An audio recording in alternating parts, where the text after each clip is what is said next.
आज कथा का तृतीय दिवस।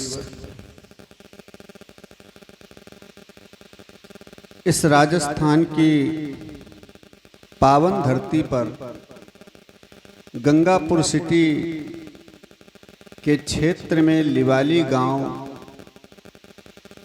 जिसमें श्री गोविंद जी के मंदिर प्रांगण में हम सभी लोग बैठ करके श्रीमद् भागवत कथा रसपान कर रहे हैं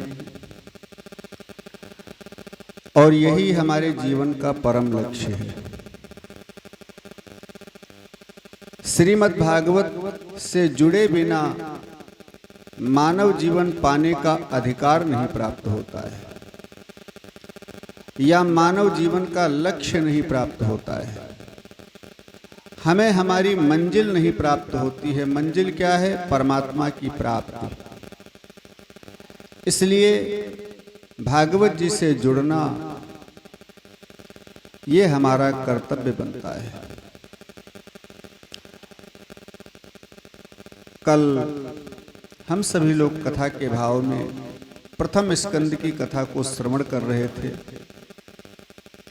जिसमें सुना राजा परीक्षित जी को श्रृंगी ऋषि का श्राप लगा है कि 7वें दिन तक्षक नाग डसेगा। सुक्ताल नाम के पावन स्थान पर गंगा जी के किनारे विराजित हैं। हजारों संत वहां बैठे हैं, परीक्षित जी के कल्याणार्थ आए हैं और उसी सभा में श्री सुखदेव जी भी पधारे हैं। जिन सुखदेव जी को देखकर श्री परीक्षित जी ने बड़ा निवेदन किया है, प्रार्थना किया है और फिर कहते हैं, गुरुदेव, जल्दी मरने वाले को कौन सा साधन करना चाहिए? जल्दी मरने वाले की मुक्ति का उपाय क्या है? या ऐसे मान ले जो 7 दिन में मरने वाला है, उसकी मुक्ति का साधन क्या है? अब यहाँ एक बात समझें, दुनिया में जिसका भी जन्म हुआ है सबको 7 दिन में मरना है, क्योंकि दिन 7 होते हैं। 8वां दिन आज तक कोई बना नहीं है। सोमवार, मंगलवार, बुधवार, बृहस्पतिवार, शुक्रवार, शनिवार और रविवार, ये दिन 7 होते हैं। इसलिए इन्हीं 7 दिन में से किसी दिन हमको, किसी दिन आपको, किसी दिन किसी को मरना इन्हीं 7 दिन में है।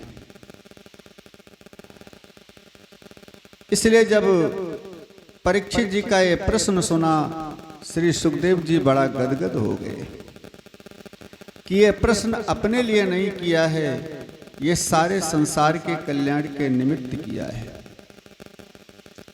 वरीयानेशते प्रश्नः कृतो लोकहितं नृप आत्मवित्त सम्मतः पुंसां श्रोतव्यादिखुयः परः। सुखदेव जी ने जब बोलना शुरू किया द्वितीय स्कंद के प्रारंभ से ही, तो सबसे पहले इनके मुख से अक्षर निकला है वाह। कहते हैं जिसके अंदर जो रस भरा होता है उसके मुंह से भी वही शब्द निकलता है, वही अक्षर निकलता है, वैसी ही वो बात बोलता है जो अंदर भरा होता है। सुखदेव जी के अंदर तो पूर्ण ब्रह्म रस भरा हुआ है। इसीलिए जो ब्रह्म का बीजाक्षर है, ब्रह्म का बीज मंत्र है वाह, वही सबसे पहले श्री सुखदेव जी के मुख से निकला। वरीयानेश ते प्रश्न भोनप ते प्रश्न वरीयान। अरे राजन, तुम्हारे प्रश्न बड़े श्रेष्ठ हैं। क्यों? कृतो लोकहितम नृप, तुमने अपने लिए कोई प्रश्न नहीं किया है, तुमने तो संसार के हित की बात किया है, संसार के कल्याण के लिए प्रश्न किया है। इसलिए जैसा मैंने संतों से सुना है वैसा तुमको बता रहा हूं। वैसे व्यक्ति सोने उठने बैठने, खाने पीने, चलने फिरने, कमाने, बैंक बैलेंस भरने, ज़्यादा से ज़्यादा धन इकट्ठा करने के चक्कर में पड़ा रहता हुआ इस दुनिया से चला जाता है। लेकिन प्रत्येक व्यक्ति को मृत्यु के भय से भयभीत होकर के मरने के बाद मेरी क्या दशा होनी है, मरने के बाद मेरा क्या होना है, इस पर भी विचार करना चाहिए और अपनी मृत्यु को सुधारने का भी साधन करना चाहिए। ये व्यक्ति का कर्तव्य है। यहाँ सुखदेव जी बड़ी सुंदर बात कहते हैं, देखो जिससे ज्यादा भय लगता हो तुमको, जिससे ज्यादा डर लगता हो, उसके अधिकारी से संपर्क बना लो। तो क्या होता है, जिससे हमको डर लगता है उसका अधिकारी अगर मेरे कंट्रोल में हो गया या मेरा मित्र हो गया, मेरा निकटवर्ती हो गया, तो फिर उससे हमको डर नहीं लगेगा। जैसे मृत्यु के देवता हैं, मृत्यु के भी अधिष्ठात्र हैं, जिनके इशारे पर मृत्यु काम करती है, उन माधव से अगर संबंध बना लो, भगवान से अगर संबंध बना लो, तो मृत्यु भी तुमसे भयभीत होगी। मृत्यु फिर तुम्हारे इशारे पर चलेगी। अच्छा, तो बात आती है भगवान से संबंध कैसे बनाया जाए। तो सुखदेव जी कहते हैं भगवान से संबंध बनाने के 3 तरीका हैं। कौन से? तस्माद् भारत सर्वात्मा भगवानरीश्वरो हरिः श्रोतव्यः कीर्तितव्यश्च स्मर्तव्यश्चेक्षता भयम्। हे भारत, हे परीक्षित, भगवान से संबंध बनाने के 3 मार्ग हैं। सबसे पहला मार्ग है श्रोतव्य, उनकी कीर्ति को, उनकी लीला को, उनके गुणों को सुनो कथा के माध्यम से। भाई जब तक हम किसी के बारे में जानकारी नहीं रखेंगे, जब तक किसी के गुणों से हम परिचित नहीं होंगे कि भाई इनकी कितनी महिमा है, जब हम समझ जाते हैं कि भाई इनकी तो प्रधानमंत्री तक पहुंच है, भाई इनकी तो मंत्री तक पहुंच है, तब जो भी काम होता है वो लेकर पहुंच जाते हैं, भाई मेरा ये काम करो। तो जब तक हम किसी के बारे में जानते नहीं हैं तब तक उससे हमको प्रीति नहीं होती है। अब किसी की प्रधानमंत्री तक पहुंच है तो उससे लोग परिचय बनाने के लिए, मित्रता करने के लिए हर समय तैयार रहते हैं, और ज़्यादा से जो ज़्यादा लोग मित्रता बनाने के लिए कोई न कोई रिश्तेदारी ढूंढते रहते हैं, भाई हमारा इनका कोई खास संबंध निकल आवे ताकि जो भी मेरा काम हो तुरंत हो जाए। तो जब किसी के बारे में हम जान जाते हैं कि इनका इतना बड़ा प्रभाव है, तब उससे संबंध बनाने का प्रयास करते हैं। तो सबसे पहले भगवान के प्रभाव को सुनो, उनके गुणों को, उनकी लीलाओं को सुनो। संत कहते हैं जाने बिनु न होए परतीति, अब बिनु परतीति होए नहीं प्रीति। जब तक प्रभाव को नहीं जानते हैं तब तक प्रेम नहीं होता है। इसीलिए सावधान करते हैं संत, नित्य भगवान की कथा सुनो, नित्य भगवान के बारे में सुनो, तब इनके प्रभाव को समझोगे, और जब प्रभाव को समझ जाओ, समझ में आ जाए, तब इनसे प्रेम बनाने का प्रयास करो। और जब प्रभाव जान जाता है व्यक्ति, तभी प्रेम बनाता है, तभी प्रेम बनता है। और दूसरा तरीका बताया कीर्तितव्यश्च, भगवान की कीर्ति का गायन करो। पहले सुनो और सुन करके याद कर लो, और याद करने के बाद गायन करो इनकी कीर्ति का, दूसरे को भी सुनाओ, दूसरे को भी इनसे जोड़ने का प्रयास करो भगवान से। और जब कोई सुनने सुनाने वाला न मिले, न सुनने वाला मिले, न सुनाने वाला मिले, तब क्या करें? कहा स्मर्तव्यश्च, तब एकांत में बैठ करके नेत्र बंद करके फिर इनका स्मरण करो, इनका ध्यान करो। इस 3 पद्धति से भगवान का ध्यान करना चाहिए और भगवान से संबंध बनाने का प्रयास करना चाहिए। श्री परीक्षित जी कहते हैं, महाराज हमारे पास तो केवल 7 ही दिन का समय है, इतने दिन में हम क्या कर सकते हैं? 7 ही दिन में मरना है।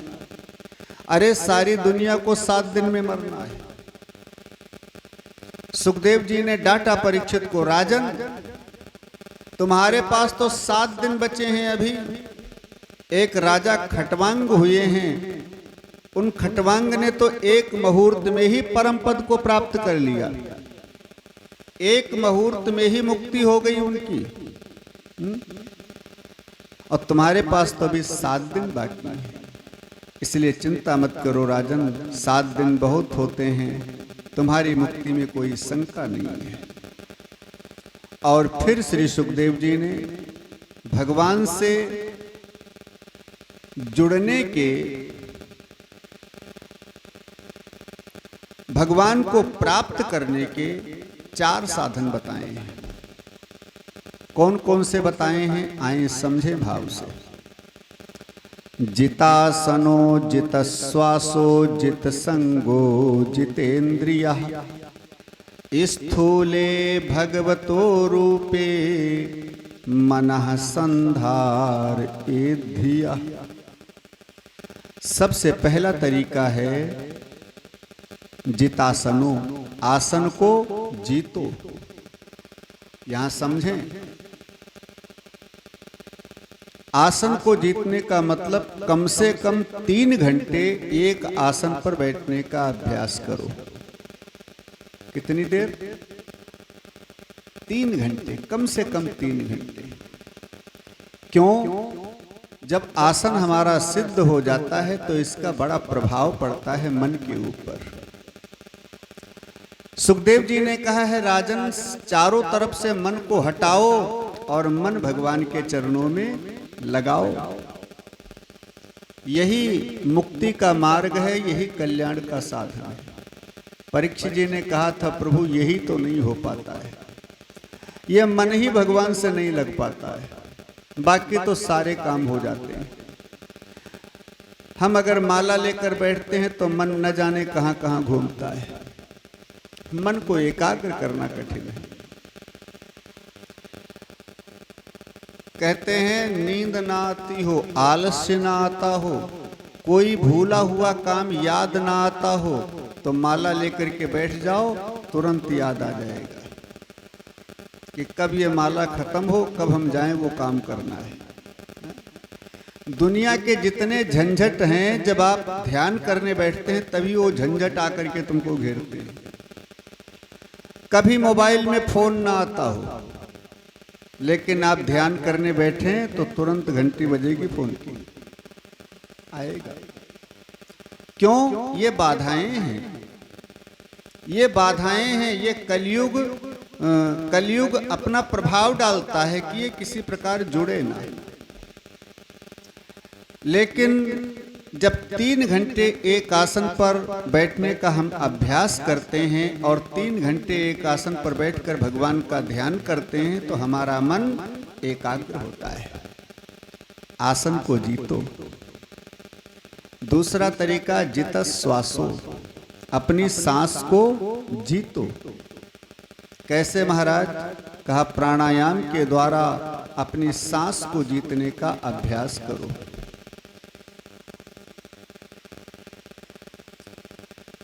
दाहिनी नासा छिद्र को अंगूठे से बंद करके धीरे धीरे बाईं नासा छिद्र से सांस को ऊपर खींचना, अंदर भरना, इसको पूरक बोलते हैं, पूरक प्राणायाम।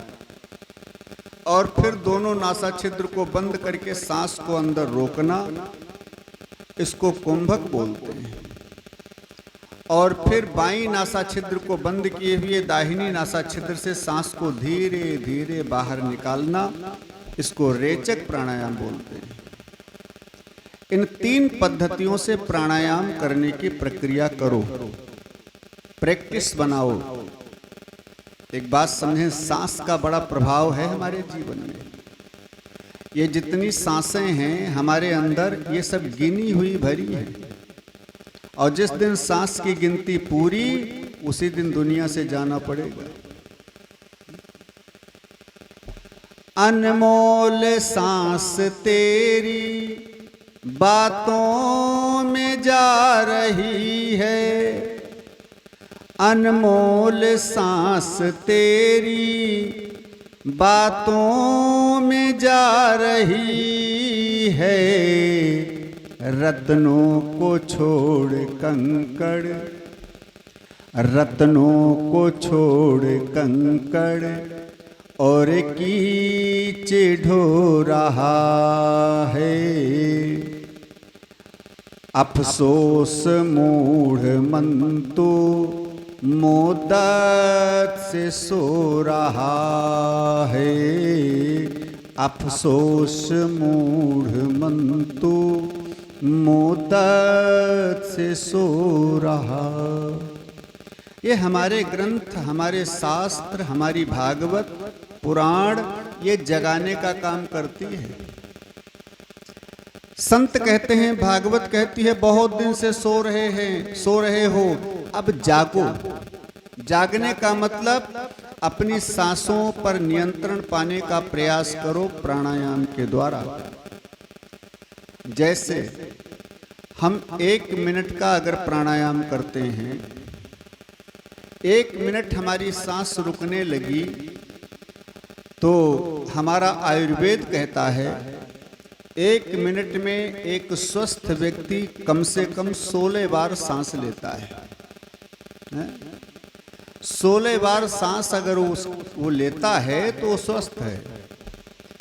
और 1 मिनट हमारा प्राणायाम हुआ, 1 मिनट मैंने सांस रोकी तो हमारी 15 सांसें बची। ये सांस गिनी भरी है, तो हमारी आयु में वो 15 सांसें बढ़ गई।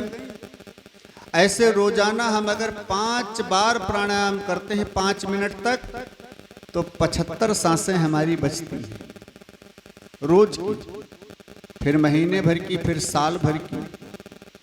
इस प्रकार से बहुत संत ऐसे हैं जो प्राणायाम के द्वारा 500-500 वर्ष तक, 1-1000 वर्ष तक जिंदा रहते हैं। अगर 1 मिनट में हम 16 बार सांस लेते हैं तो हमारी आयु 100 वर्ष की, और इन्हीं सांसों को बचाने का प्रयास करें तो आयु भी बढ़ेगी, क्योंकि सांस के पूरे होने पर ही जाना है हमको आपको। जब तक सांस की गिनती चल रही है तब तक आपको कोई नहीं ले जा सकता। इसलिए सांस को बचाने के लिए नित्य प्राणायाम करो, नित्य सांस को रोकने का अभ्यास बनाओ। इससे मन के ऊपर भी कंट्रोल होता है, मन भी एकाग्र होता है, हमारी आयु पर भी प्रभाव पड़ता है, हमारी सांसें भी बचती हैं। ये अनमोल हीरा है सांस जो हमारे अंदर है। अच्छा, एक बात बताओ, जिस दिन हमारी सांस आखिरी हो जाएगी, उस दिन कोई पूरी दुनिया की संपत्ति किसी डॉक्टर को दे और कह दे 5 सांसें और बढ़ा दो, क्या बढ़ा सकता है? हिम्मत ही नहीं बढ़ाने। कितनी भी संपत्ति दे दी जाए, क्योंकि ये सांसें जो हैं ये किसी भी कीमत पर खरीदी नहीं जा सकती हैं। चाहे जितनी कीमत आप चुकाने के लिए तैयार हो जाएं, लेकिन ये सांसें खरीदी नहीं जा सकती। ये जितनी हैं उतनी ही तुमको मिलेंगी। इसलिए इनका दुरुपयोग मत करो, इनका सदुपयोग करो, इनका सदुपयोग करने का प्रयास करो। संत कहते हैं कि श्वास श्वास सो नाम जप, और श्वास श्वास क्यों खोए, क्योंकि ना जाने किस श्वास सो ये आवन होए न होए।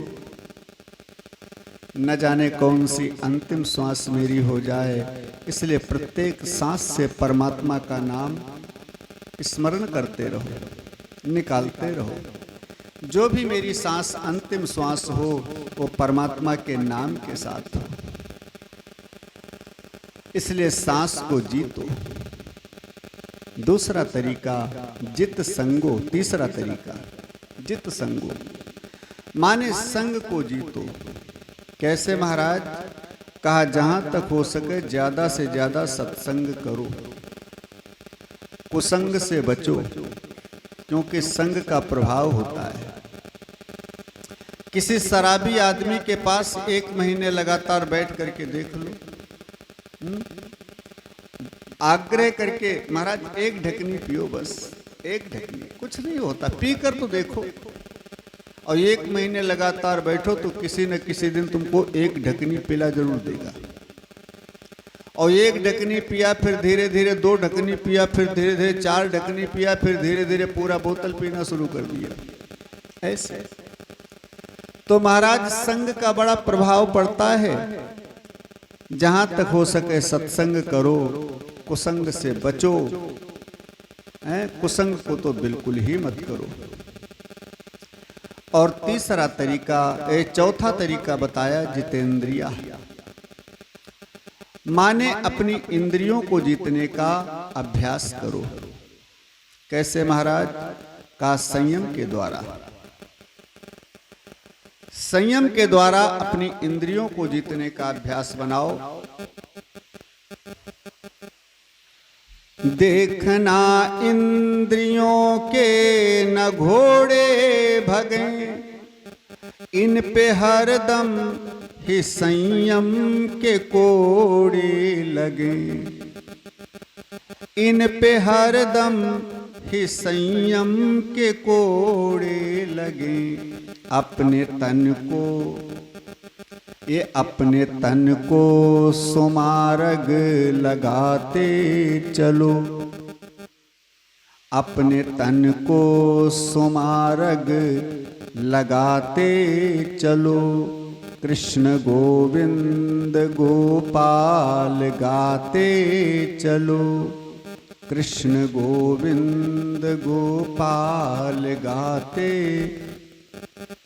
और याद आएगी उनको कभी ना कभी, याद आएगी उनको कभी ना।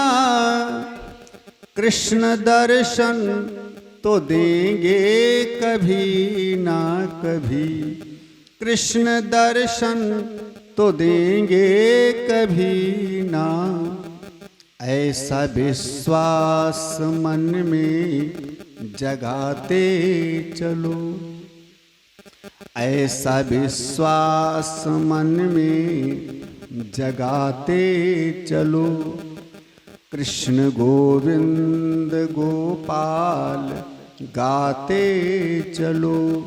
कृष्ण गोविंद गोपाल गाते चलो।